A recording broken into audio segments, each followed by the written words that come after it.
Welcome to Torpedo News, where news travels faster than light. I'm your host, Torpedo, and today we're diving into the technology that's rewriting how we work, how we discover new medicines, and even how wars and economies are shaped. Artificial intelligence in 2025. From virtual coworkers to AI that helps design drugs and materials, this isn't science fiction anymore. This is your next job, your next doctor's visit, your next bill. Let's fire this up. So, what's actually happening right now? In a word, acceleration. In 2023, researchers rolled out tough new tests to see how good advanced AI really was at multi-step reasoning, like college-level science questions, deep physics and biology, and real-world coding tasks. Just 1 year later, scores on those benchmarks didn't nudge up, they jumped, plus 18.8 points on one, nearly 49 on another, over 67 points on a hard coding benchmark. That's not a gentle curve, that's a vertical climb. And it isn't just test scores. The cutting-edge frontier models in 2025 don't just autocomplete your sentences, they show their work.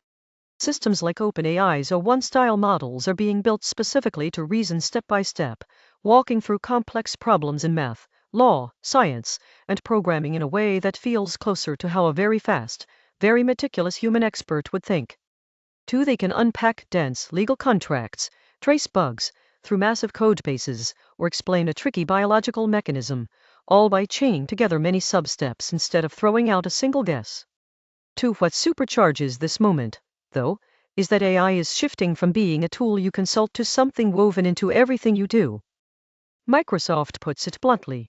Over the past year, they've seen people move from tinkering with AI to more meaningful adoption, and executives there call this the start of a full-scale transformation of how the tech will touch every part of our lives. Enterprises aren't just playing with chatbots, they're redesigning workflows around AI. Which brings us to one of the biggest buzzwords of 2025, agentic AI.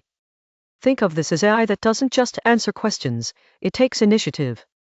McKinsey describes agentic AI as systems that act like virtual coworkers. They can autonomously plan and execute multi-step workflows. That means, instead of you manually pulling data, drafting emails, scheduling meetings, and updating dashboards, an AI agent can map that whole workflow, call the right tools, talk to other systems, and get the result back to you with minimal hand-holding. And this isn't only happening in tech companies. Agentic and autonomous systems, both digital agents and physical robots, are moving from pilot projects to real deployment in logistics, operations and knowledge work.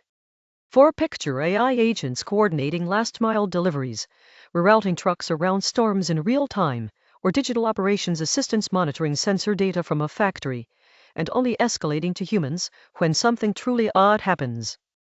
It's early, but this is one of the fastest-growing tech trends on the enterprise radar. Under the hood, this AI wave is powered by a gigantic hardware and cloud story. Reasoning-heavy workloads, the kind that do these long chains of thought, are driving an enormous spike in demand for compute and for specialized chips. That's why chip makers and the big cloud companies, the hyperscalers, are co-designing custom AI silicon and infrastructure. They're optimizing chips, models, and data centers together so they can squeeze out more performance at lower cost and with better energy efficiency. The numbers here are staggering. The Stanford 2025 AI Index reports that, driven by more capable small models and hardware progress, the cost to run a system performing at roughly GPT 3.5 level dropped more than 280-fold between late 2022 and late 2024. At the same time, hardware costs have been declining about 30% a year, while energy efficiency is improving around 40% annually. In plain English, the same amount of money now buys you vastly more intelligence, and it burns less electricity doing it. And it's not just the giant proprietary models anymore. Open-weight models, the ones you can download, run, and modify, have dramatically closed the gap with closed systems. On some benchmarks, the performance difference shrank from about 8% to just 1.7% in a single year. That's huge for democratization. Universities, startups, and even small governments can now get serious AI without signing away everything to one vendor. All of this is flown straight into the cloud. Morgan Stanley notes that hyperscale cloud providers see AI workloads and cloud migrations as core revenue engines now.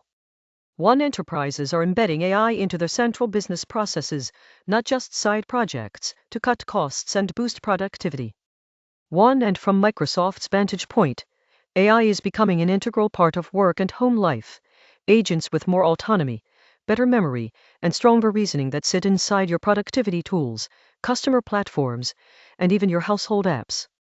Let's pull this down from the cloud and into your daily life. At work, you're going to see AI shift from co-pilot to something like a teammate. These virtual coworkers can plan your day, triage and respond to routine email, generate and test code, draft contracts and then compare them against existing templates, or collate customer complaints into root cause analyses. That changes what your job is.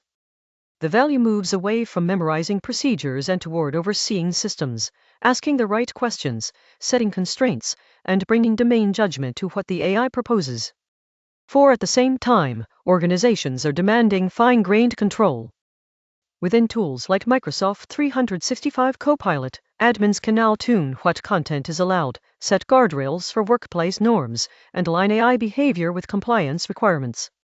If you run a gaming studio, you can, for example, restrict what kinds of violent content your designers are exposed to even while they're using AI to accelerate production. This is a sign of AI maturing from fun toy to regulated workplace system. Now, zoom out to the broader economy. Generative AI attracted almost $33.9 billion in global private investment recently, an 18.7% jump over the previous year. McKinsey characterizes AI not just as a hot technology, but as a foundational amplifier of other trends. It supercharges robotics, accelerates bioengineering, optimizes energy grids, speeds up design cycles in manufacturing. When you hear AI, think less chatbot and more universal accelerator for other tech.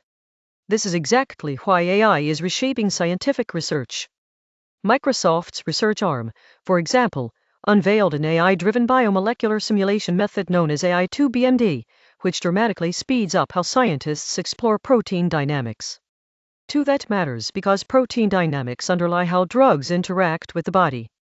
When you can simulate those interactions with unprecedented speed and precision, you can experiment with more candidates, discard failures sooner, and aim promising compounds at the right targets.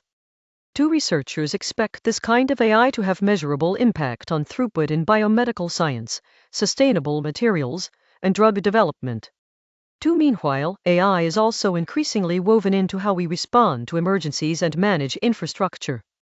It helps improve disaster response by processing satellite images, social media feeds, and sensor data to spot floods, fires, and infrastructure failures faster.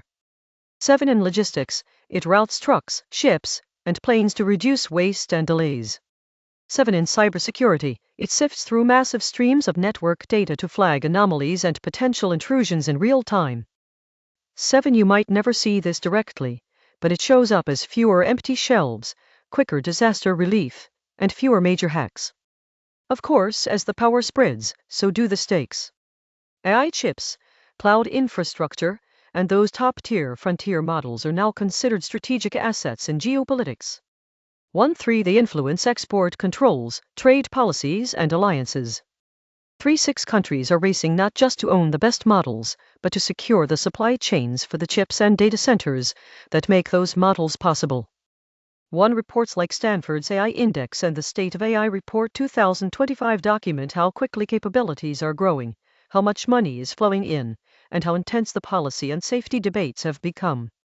There's also a big story unfolding around evaluation and accountability. Enterprises want to know, does this model really work for my domain, and is it safe? Data and software companies are building rigorous evaluation platforms with domain-specific tests, failure mode analysis, and monitoring tools. The AI Index isn't just tracking performance, it's also counting emissions, energy use, and other externalities so policymakers and the public can see the full cost of progress. Expect more of your AI tools to come with scorecards, disclaimers, and audited benchmarks. If this all sounds abstract, let's make it personal. For an individual worker, the upside is real. These systems can take the drudge work off your plate, drafting first versions, compiling information, summarizing meetings, generating code snippets. 2. For the flip side is that if your job is mostly repeatable knowledge work with clear rules, AI is coming directly for those tasks. The roles that grow will revolve around what AI can't yet do well: understanding messy human contexts, making trade-offs under uncertainty, building trust, designing organizations, and crafting strategy. For society, it's a fork in the road. On one path, falling costs. Remember that 280-fold drop, and open models mean more people, in more places, can build powerful tools. 3. Startups in emerging markets can access capabilities that used to require a Silicon Valley budget. Researchers at smaller institutions can run world-class models on modest hardware. 3. That can fuel a more globally distributed wave of innovation. On the other path, the same forces could deepen inequalities and risks. When anyone can access high-powered models, misuse becomes easier, from automated hacking to sophisticated disinformation. That's why governments and standards bodies are scrambling to roll out regulations, safety frameworks, and public interest AI research programs. 3.6. The core question is, can our institutions adapt as fast as the models are improving? Looking ahead in 2025, expect 3 big themes to keep building. First, deeper reasoning and memory. Models will get better at maintaining context over long documents, multi-hour conversations, and complex multimodal inputs like text plus images or code plus diagrams. 2. That means more reliable multi-step workflows and fewer hallucinated shortcuts. Second, more natural collaboration. Voice, vision, and even haptics are turning human-machine interaction into something that feels less like using software and more like working with a very capable colleague who can see, hear, and, through robots and EOT, even act in the physical world. 4-5. Factory floors, warehouses, and cities will quietly become more autonomous and more data-driven. 4-5. And third, AI as infrastructure.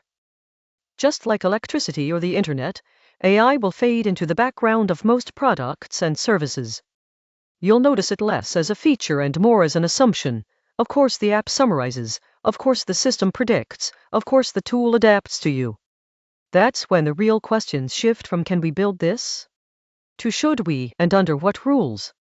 That's the world we're entering as artificial intelligence races ahead in 2025, more capable, more embedded, cheaper, and more consequential than ever. That's all for today on Torpedo News, where news travels faster than light. I'm Torpedo. If this helped you make sense of where AI is headed, for your job, your health, or your kids' future, hit subscribe, share this with someone who still thinks AI is just a chatbot, and come back for more deep, fast coverage. Stay sharp, stay curious, and I'll see you next time.